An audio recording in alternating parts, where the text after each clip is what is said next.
భగవద్గీత 2వ అధ్యాయం 22వ శ్లోకం.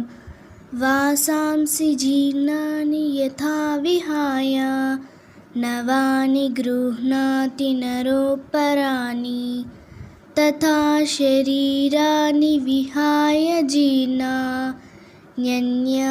సంయాతి నవాని దేహి. వాసాంసి జీర్ణాని యథా విహాయ నవాని గృహ్ణాతి నరోపరాణి తథా శరీరాని విహాయ జీర్ణాన్యన్యాని సంయాతి నవాని దేహి.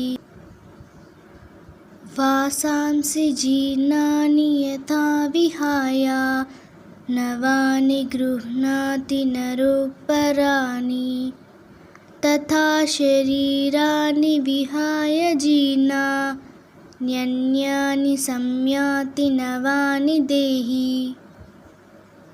తాత్పర్యం: చిరిగిపోయిన బట్టలను వదిలి మనం నూతన వస్త్రాలు ధరిస్తున్నట్టే నిరుపయోగమైన శరీరాన్ని వదిలి ఆత్మ క్రొత్త దేహంలోకి ప్రవేశిస్తుంది. భగవద్గీత 2వ అధ్యాయం 23వ శ్లోకం.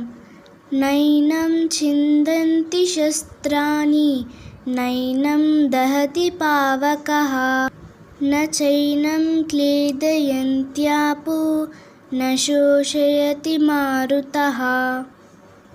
నైనం ఛిందంతి శస్త్రాణి నైనం దహతి పావకః న చైనం క్లేదయంత్యాపో న శోషయతి మారుతః.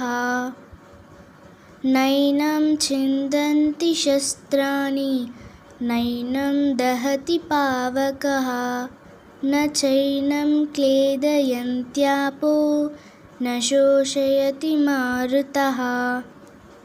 తాత్పర్యం: ఈ ఆత్మను శస్త్రాలు ఛేదించలేవు, అగ్ని దహించలేదు, నీరు తడపలేదు, గాలి ఆరబెట్టనూ లేదు.